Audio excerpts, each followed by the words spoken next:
Kita lanjut bahas part 3 ya. Pada part sebelumnya, kakek Jack membawa Tangsan ke Akademi Nuoding, tapi penjaga gerbang yang songong tidak mengizinkan mereka untuk masuk hingga terjadilah keributan. Guru Agung pun datang menyelesaikan masalah itu dan Tangsan memohon agar Guru Agung bersedia untuk menjadi gurunya. Tapi guru-guru yang lain menertawakan Guru Agung yang dianggap badut dari akademi. Pada saat Tangsan masuk ke kamarnya, dia pun diserang oleh Wang Sheng dan berhasil mengalahkannya, sehingga Tangsan dianggap sebagai bos di tempat itu. Gak usah saci-saci banyak bacot, kita langsung masuk aja ke pembahasan. Gadis kecil dengan baju pink kini masuk ke sel 7. Ternyata dia adalah murid baru yang sama dengan si Tangsan. Wang Sheng pun mendorong Tangsan untuk menantang gadis itu, karena ini adalah tradisi untuk menentukan siapa bos di tempat ini. Tangsan pun merasa canggung untuk menantang seorang wanita. Dia pun kemudian bertanya, siapa namamu dan apa tipe martial soulmu. Gadis kecil itu pun menjawab bahwa namanya adalah Xiaowu dan martial soulnya adalah binatang kelinci.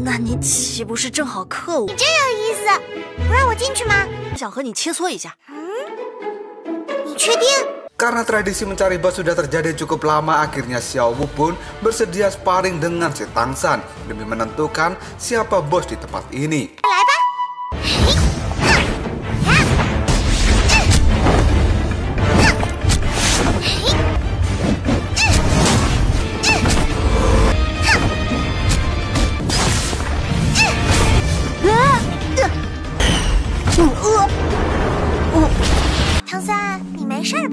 Tangsan yang kalah dari Xiaowu dirinya bertanya, teknik apa yang kamu gunakan? Xiaowu pun menjawab bahwa dia memakai teknik soft jujitsu yang merupakan teknik fleksibel dan ulet pada tubuh penggunanya. Karena Tangsan sudah kalah, dia pun menyerahkan posisi bos pada Xiaowu ini. Hal ini membuat Xiaowu terlihat senang menjadi seorang bos di tempat ini.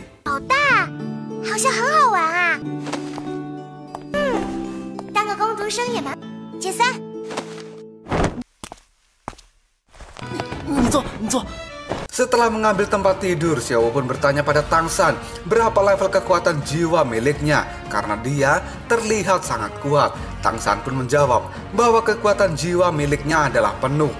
Hal itu membuat semua orang kini menjadi terkejut. Seorang guru bernama Mo kemudian masuk membawakan selimut tidur untuk si Tangsan dan mengatakan bahwa itu adalah hadiah dari Guru Agung untuknya.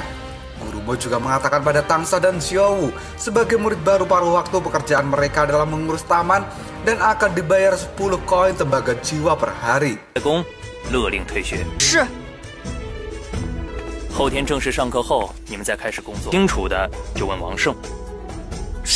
Para penghuni Hostel 7 kini berebut menawarkan selimut pada Xiaowu dan memanggilnya dengan julukan bos.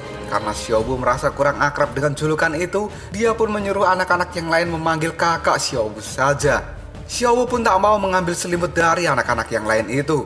Sebaliknya, dia malah melirik ke arah Tangsan. Karena merasa selimut yang dimiliki Tangsan cukup besar, bukannya lebih baik untuk dipakai berdua dengan menggabungkan tempat tidur mereka. Awalnya Tangsan tidak mau, karena dipaksa oleh Xiaowu, akhirnya dia menuruti permintaan dari Xiaowu ini dan mulai menggabungkan tempat tidur mereka.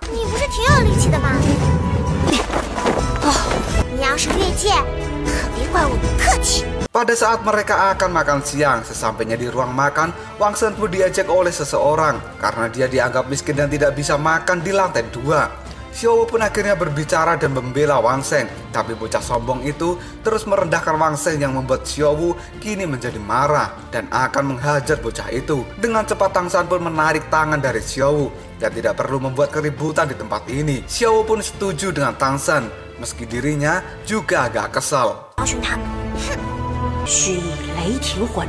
Tak sengaja Tangsan pun melihat Guru Agung dan dia pun kini mendekatinya. Guru Agung mengajak Tangsan untuk makan bersama di lantai 2, tapi Tangsan menolak dengan sopan karena dia akan makan dengan teman-teman sekamarnya saja di lantai 1.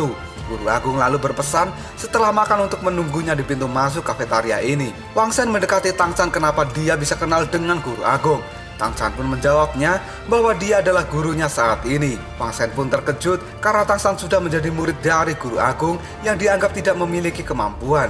Guru Agung bisa bebas di tempat ini karena dia adalah teman dari kepala sekolah. Bahkan berita mengatakan guru agung ini sudah berusia 50 tahun tapi belum bisa menembus level Great Mage, dan Martial Soul-nya juga baru berada di level 29. Penjelasan dari Wang Sheng itu membuat Tang San marah dan tidak mau mendengar kata-kata yang merendahkan gurunya lagi. Jika tidak, Tang San tidak akan segan-segan menghajar Wang Sheng yang dianggap tidak begitu paham dengan gurunya ini. Di desa, Tang Hao kali ini merindukan Tang San dan dia merasakan kebersamaan dengan Tang San yang saat ini sudah berada di akademi untuk belajar.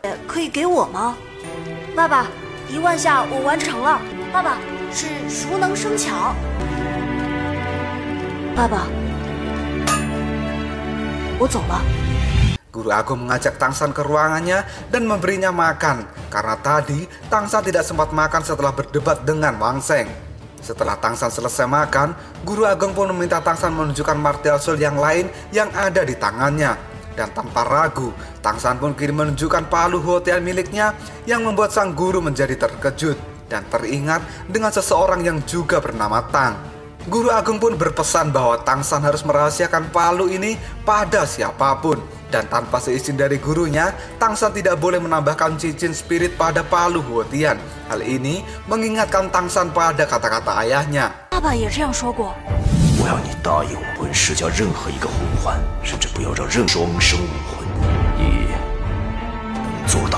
Tang San yang penasaran, dia pun bertanya apa alasan tidak boleh menambahkan cincin spirit pada palu Huotian. Guru agung menjawab bahwa ini bukan saatnya Tang San untuk tahu alasan itu.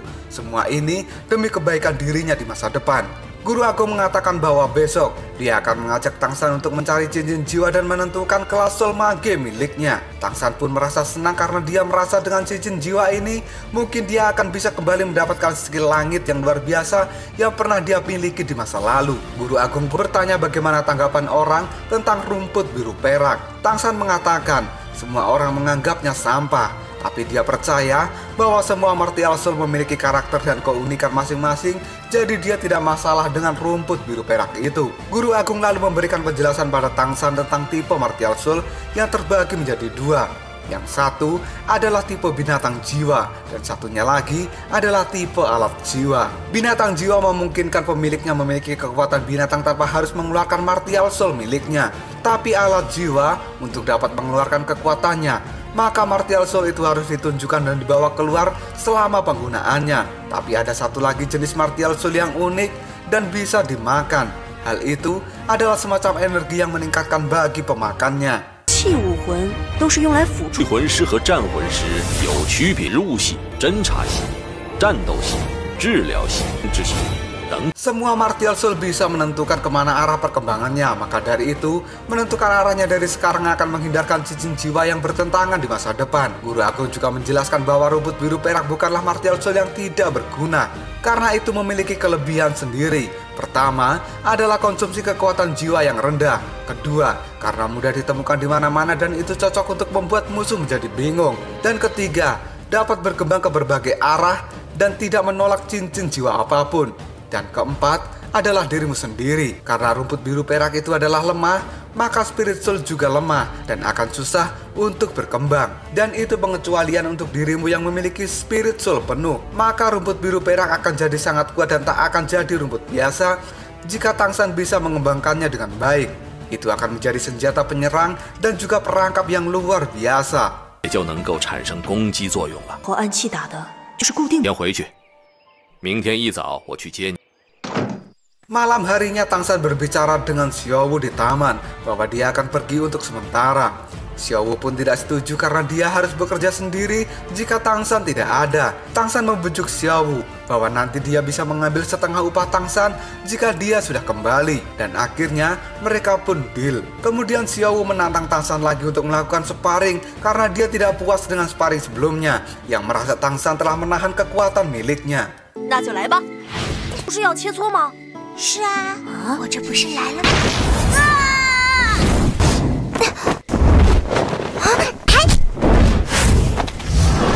服不服？可我不给你机。 Seorang guru pun memergoki Xiaowu dan juga Tang San yang dikira telah melakukan hal yang tidak wajar di sekolah ini. Tang San dan Xiaowu pun mengatakan bahwa mereka hanya belajar. Tapi sang guru masih tidak percaya hingga akhirnya Xiaowu menunjukkan hasil belajarnya pada guru itu dan membuatnya terlempar. 老师，您没事吧？得意的技巧，狡兔瞪鹰。 Setelah guru wanita itu pergi, mereka berdua melanjutkan sparring dan Tangshan kemudian menggunakan mata ungu miliknya untuk mengatasi semua pergerakan dari Xiaowu. Dan kini, Tangshan kembali lincah seperti masa lalunya. Dia pun berhasil menyerang Xiaowu hanya dengan batu kecil. 是向我攻击啊！打你左肩，右肩，这家伙肯定在骗我。右手。你敢用石头打我？ Pagi harinya Guru Agung pun mengajak Tangshan mencari cincin spirit. Dalam kereta, Tangshan mulai bertanya tentang roh binatang dan Guru Agung pun mulai menjelaskan. Roh binatang itu dibagi dalam beberapa umur, yang paling kecil 10 tahun dan yang paling besar adalah 100.000 tahun. Karena cincin dari roh binatang tiap umur itu berbeda-beda. Semakin besar umurnya, maka roh binatang itu akan semakin kuat. Begitu pula dengan efek cincin jiwa mereka. Tangshan pun mulai bertanya, apa kegunaan dari cincin jiwa ini? Guru Agung menjawabnya, kegunaan cincin jiwa adalah untuk meningkatkan kekuatan dan umur Martial Soul. Misalnya mendapatkan cincin jiwa 100 tahun, maka kekuatan Martial Soul-mu juga akan setara dengan kekuatan 100 tahun itu. Dalam perburuan cincin jiwa, para bangsawan akan melakukan secara berkelompok, tapi yang dapat menyerap cincin jiwa adalah yang bisa membunuh roh binatang itu. Harga diri roh binatang juga sangat tinggi. Biasanya mereka akan menolak menyerahkan cincin jiwa itu dan memilih untuk meledakkan diri. Selain itu, pemburu roh binatang juga harus sadar target buruannya. Karena jika terlalu besar, maka tubuh tidak bisa menyerap kekuatan cincin jiwa dan tubuh itu malah akan meledak. Guru Agung pun memberikan Tangshan sebuah sabuk yang telah ia bawa selama 30 tahun, tapi tidak pernah terpakai lagi. Dia berharap sabuk itu berguna di tangan Tangshan. Sabuk yang diberikan oleh Guru Agung, hal itu berguna sebagai alat penyimpanan. Setiap batu giok memiliki ruang penyimpanan 1 meter kubik, dan Tangshan pun akan memanfaatkan sabuk ini untuk menyimpan senjata rahasia yang akan dia buat. Lalu Tangshan memberikan nama sabuk itu 24 jembatan bulan. 24条明月夜吧，很好听的名字。我们的一点回忆吧。 Mereka berdua pun sampai di tempat perburuan, dan tempat itu juga sudah ramai orang yang akan melakukan perburuan roh binatang. Gerbang masuk hutan berburu pun juga dijaga ketat oleh para penjaga, dan tidak sembarang orang bisa masuk jika tidak memiliki surat perintah dari gedung spirit. Guru Agung lalu menunjukkan plat bangsawan pada Tangshan yang bisa mempermudah mereka untuk masuk dan berburu roh binatang di hutan ini. Plat token ini ada beberapa 6 tanda bentuk simbol, dan milik Guru Agung ada di tingkat 2 dengan status lebih tinggi. Dengan token itu, Tangshan dan Guru Agung bisa bebas masuk ke hutan perburuan. Tangshan pun lalu bertanya tentang tingkatan Douluo. Guru Agung kini menjelaskan, gelar Douluo itu ada 6 yang paling tangguh. 封号斗罗都是强者中的强者，也修炼到90级以上，法动摇他们的地位。 Setelah di dalam hutan, Guru Agung berpesan bahwa Tangshan tidak boleh jauh-jauh dari dirinya, karena hal ini sangat berbahaya. Tiba-tiba roh binatang serigala pun mengincar Guru Agung dan Tangshan. Lalu apa yang akan terjadi selanjutnya? Apakah roh serigala itu akan membahayakan nyawa mereka berdua? Jika kalian penasaran, tunggu aja jawabannya di next video. Ngobrol sob. Tetap stay di channel Sobat Movie dan jangan lupa klik subscribe, like, dan share ke teman-temanmu agar channel ini dapat berkembang dan menghibur kalian semua. See you next tomorrow. Bye-bye.